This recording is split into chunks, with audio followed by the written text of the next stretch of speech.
Hello, Bleacher Report listeners. My name is James Hill. Welcome back to yet another live stream here on the Bleacher Report app. Today, we are going to be talking about new Tampa Bay Buccaneers offensive coordinator, Josh Grizzard. But real quick, I do want to mention that the Buccaneers also have a new defensive line coach in Charlie Strong, of all people. Right now, a lot of Florida fans with the Florida Gators and whatnot will probably be familiar with Charlie Strong, as he was the defensive coordinator back whenever Urban Meyer was the head coach of the Florida Gators. So Charlie Strong, he's also coached for Miami, Florida Gators again, multiple different coaches with the Florida Gators. He's coached at USF. He's been all over the map of Florida, right? So that's a very strong hire, in my opinion. I'm a big Charlie Strong guy. He is 64 years old. So, him being a positional coach right now, he's been a coach for forever, right? I think he's going to bring a wealth of knowledge and is a fine replacement for Casey Rogers, who, in my opinion, was a pretty decently sizable loss for the Bucs on their defensive coaching staff. But getting Charlie Strong in there, former Texas head coach as well, by the way, coached at Louisville, coached at USF. The Bucs got a good hire there, in my opinion, a very notable name at the very least, right? But aside from that, today we're going to be talking about the offensive side of the ball with Josh Grizzard, because that's a pretty notable hire, right, for Josh Grizzard. And he spent the time last season actually with the Bucs in 2024 as their pass game coordinator. Now, the Bucs offense in 2024 was fantastic, right? 29.5 points per game, literally fourth in the NFL. A 10-7 record. They were third in passing yards on the season, second in passing touchdowns, fourth in rushing yards during the season, 14th in rushing touchdowns. Quite frankly, it does not get much better than that, right? And I don't expect Josh Grizzard to immediately pick up where Liam Cohen left off, right? Again, unless the Bucs are putting out the best offense next season, there really isn't. It's going to be pretty darn difficult, near impossible, for Josh Grizzard to come in, Grizzard, I should say, to come in and have as good of success in year one as what Liam Cohen did. But one season that we could look at and say, well, this would be a decent year is whenever Dave Canales was the offensive coordinator, where they put up 20.5 points per game, which was 20th in the NFL. But they still were 17th in passing yards that year, 8th in passing touchdowns. The rushing yards needed to be better. They were last in rushing yards last year and 28th in rushing touchdowns in 2023. So if we can get somewhere in the middle of what Dave Canales was giving the Bucs and what Liam Cohen was getting the Bucs, that's a pretty darn good scenario, in my opinion, right? But just who exactly is Josh Grizzard? What made the Tampa Bay Buccaneers want to promote him to offensive coordinator? Well, Grizzard is 34 years old. As I said, he was the pass game coordinator of the Buccaneers last season. And one thing that was very interesting was Liam Cohen had all of his assistants do design plays, basically, not call plays, but design plays for certain scenarios. Okay. I believe Thad Lewis was in charge of the red zone. Somebody else was in charge of being at their own 20-yard line, something along those lines. Somebody's in charge of midfield. Well, Josh Grizzard was in charge of designing plays for third down situations of this West Coast style offense, right? That's important for a couple of reasons. Number one, Josh Grizzard knows how to design plays in a West Coast style of offense, which we'll talk about that and kind of Grizzard's connections to the West Coast style offense here in a moment. But secondly, how did the plays that Josh Grizzard designed do on third down this year? Well, it was pretty darn good. The Tampa Bay Buccaneers actually had the best third down conversion percentage this year with a 50.9 conversion percentage. Okay. That was number one in the NFL. So really, what he was able to do, what Grizzard was able to do in terms of designing plays on third down was very successful for the Bucs, right? That's the first nod to say, hey, this Grizzard guy seems to know what he is doing. It seems like he can really get the ball rolling, can really do a good type of job, especially in a West Coast style of offense, something that the Tampa Bay Buccaneers want to continue with Josh Grizzard, something that they had success with with Liam Cohen, especially Liam Cohen, and a little bit there with Dave Canales. West Coast style of offense has been a very popular offense in the past year, and the Bucs have transitioned from what the Air Coryell style was with Bruce Arians and Byron Leftwich. The past 2 seasons, they've moved over to West Coast under Dave Canales and Liam Cohen, and they believe that that is going to continue under Josh Grizzard. Okay, but taking a look at his overall accolades as a coach. Firstly, he was an offensive quality control coach for the Miami Dolphins from 2017 to 2018. And I want to take a look at where the Dolphins were during this time and some of the coaches that he learned under. So let's go back to 2017 with the Miami Dolphins. Adam Gase was the head coach at that time. The type of offense they ran was a spread style, Earhart and Perkins style of offense. So it was a different style of offense than what the Buccaneers are currently running now, but it is good that Josh Grizzard can pull from a couple of different offenses. We'll talk about that in a moment. But a couple of other important things to look here is, hey, in this Adam Gase coaching tree, right, another guy that was there was Ben Johnson, the current head coach of the Chicago Bears, fantastic offensive coordinator the past 3 seasons with the Detroit Lions. So, he was in that same learning tree as Ben Johnson, right, under Adam Gase. And I know some people clown on Adam Gase, understandably so, for some reasons. But, it is still interesting to see Grizzard learn from 2017 and 2018 under a guy like Adam Gase.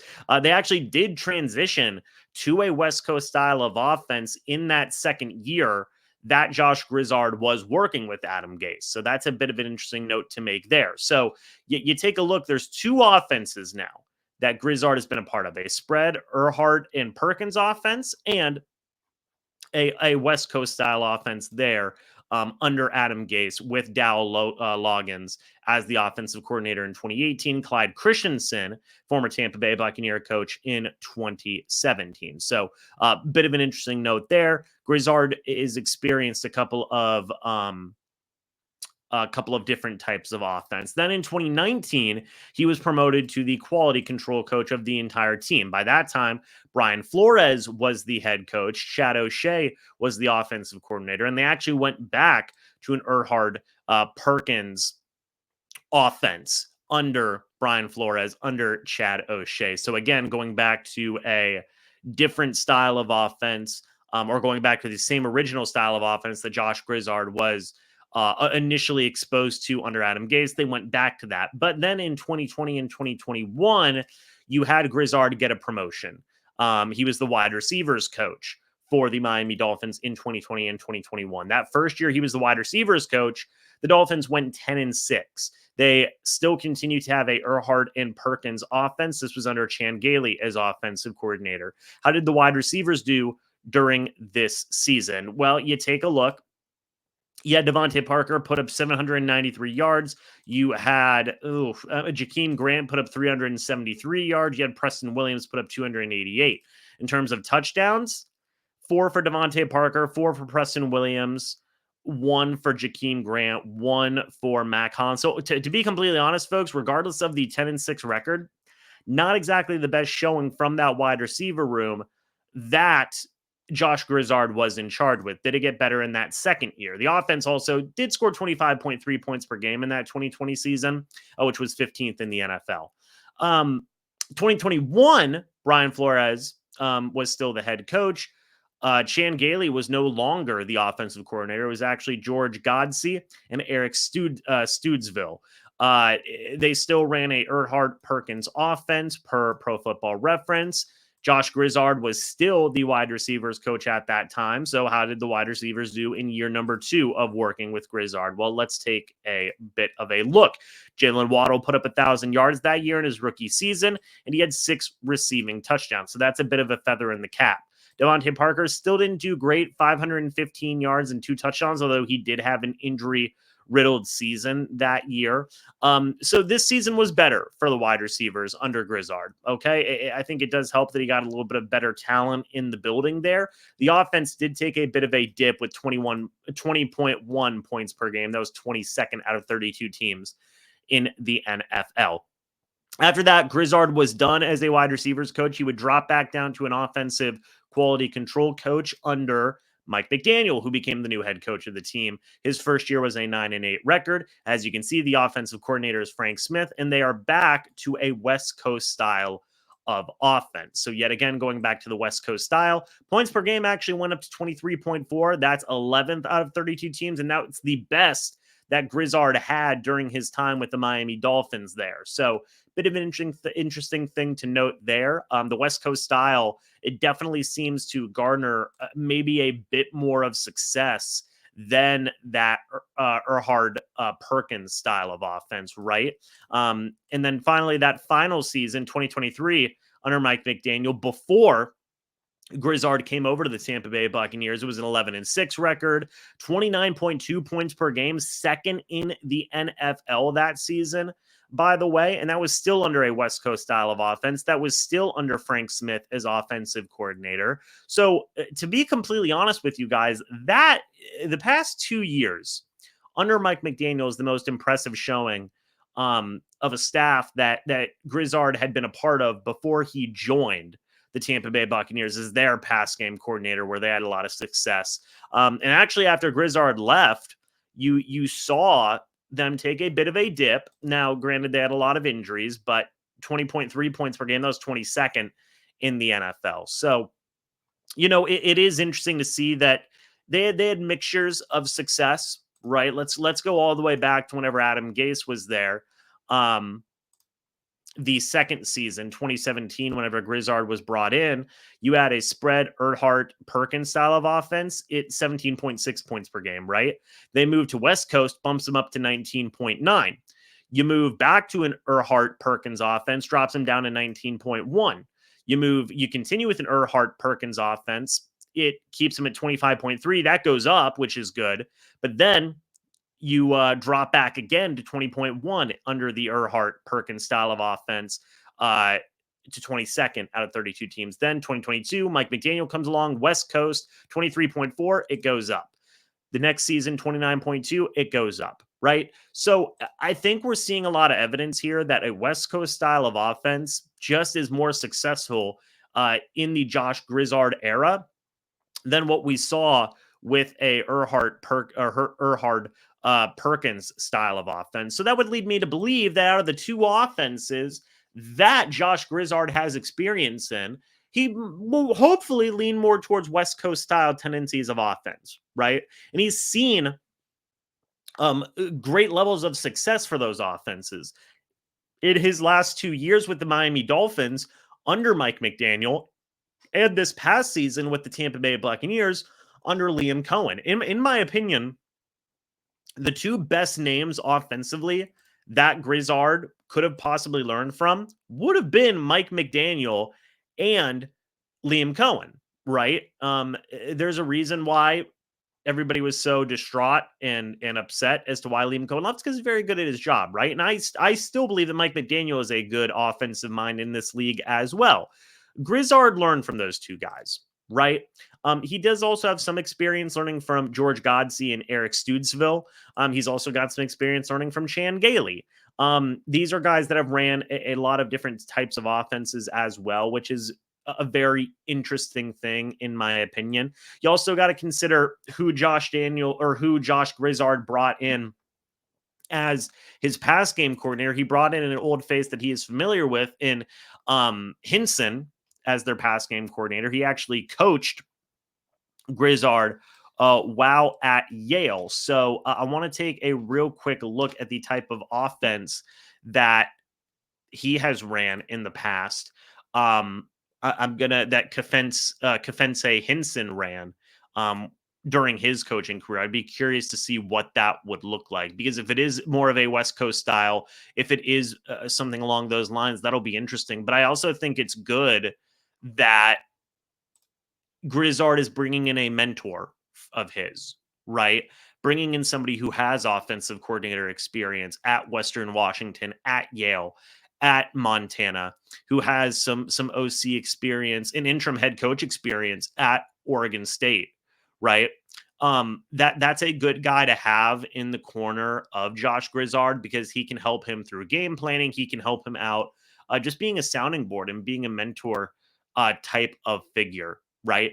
It doesn't necessarily say what styles of offense that he was running, but I am curious to see like Yale 2009, um, you know, what style of offense did they run, if it will show us. I don't believe it will show us. So we don't necessarily know the types of offenses that um he played in, or that not just that Josh Grizzard played in, but also that Hinson coached. But still, regardless, I think the NFL experience of learning from two very good West Coast styles of mind is going to be very interesting, right? Um, that's a good thing, right? And I also think whenever you take into account learning from Mike McDaniel, learning from Liam Cohen, that's a good thing, right? I did see the comment here. I do want to pin it real quick. The offense cannot change. That's not the answer. I believe the style of offense should not change. I agree with that. I expect the same offense, different coach, not going backwards here. I do agree. I do believe a West Coast style of offense would be in the Buccaneers' best interest to keep under Josh Grizzard. I think he will continue to keep a West Coast style of offense under Josh Grizzard. I'm going to be curious to see, though, what the Buccaneers look like going forward. Just because Grizzard has had a lot of different experiences, both good and bad, as an OC.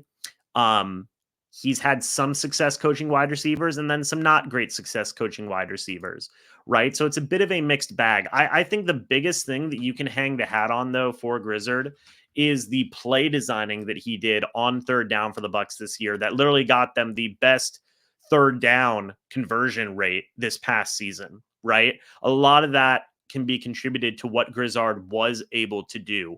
I think going forward, you need to have more of a reliance on running the ball. Hopefully you see continuity with them running the ball and being able to run the ball well, because that's going to matter. The passing attack, I'm not as worried about, because quite frankly, you do have enough really good pieces in there to still be a good passing attack, but you do worry about the run game, right? I could see the run game taking a bit of a step back under Grizzard, where I think the passing attack can still be pretty strong. But I am excited for Grizzard, what he's going to be bringing to the Tampa Bay Buccaneers. I think that he brought in Kefense Hinson as a mentor, as a guy to kind of lean on a little bit, and that's a good thing as well, in my opinion. But it also wouldn't surprise me if there's some growing pains, right, with this offense. And can this offense afford growing pains? It's a very legitimate question, right? I hope Grizzard's able to come in here, knock it out of the park, and be the next, Shanahan, be the next McVay, be the next whoever it may be, right? Because I feel like they need that. They still need that offense to be really good going forward. Because I'm not 100% sold that the defense can necessarily carry this team. In fact, I don't have any confidence that the defense can carry this team if the offense begins to falter to maybe like below league average, right? So there is a lot of pressure on Grizzard. I'm going to be curious to see how all of this shapes up and where he goes going forward. But folks, it's going to be a wild ride. Still a lot of coaching stuff, still a lot of stuff to happen over this offseason. So I'm curious about what you guys think about Grizzard, about this offense, about some of the things that he has done in the past. Do you guys like this hire? Do you guys not like this hire? Do you want to stick with the West Coast? Do you think the Bucs offense may take a bit of a step back? Would love to hear your guys' thoughts and opinions about this. Again, my name is James Hill. I run the YouTube channel MrBucsNation, where I talk about all things Tampa Bay Buccaneers. And folks, if you guys enjoy this work, hey, make sure you just stay tuned in on the Bleacher Report app, not just for stuff from me with the Tampa Bay Buccaneers, but I'm talking the NFL, talking MLB, talking NBA. I'm talking all these different types of sports that you can find here on the Bleacher Report app. It's an absolutely fantastic place where you can check out everything sports. So make sure you stay tuned in, folks. I'm going to be here every Wednesday at 6 p.m. talking about yours and my Tampa Bay Buccaneers. But guys, thank you so much for watching this live stream yet again. It's greatly, greatly appreciated. Again, my name is James Hill, and as always, guys, I will see you all in the next video or the next live stream here on the Bleacher Report app or elsewhere on the interwebs. But until then, and as always, guys, goodbye for now. See you soon, and go Bucs.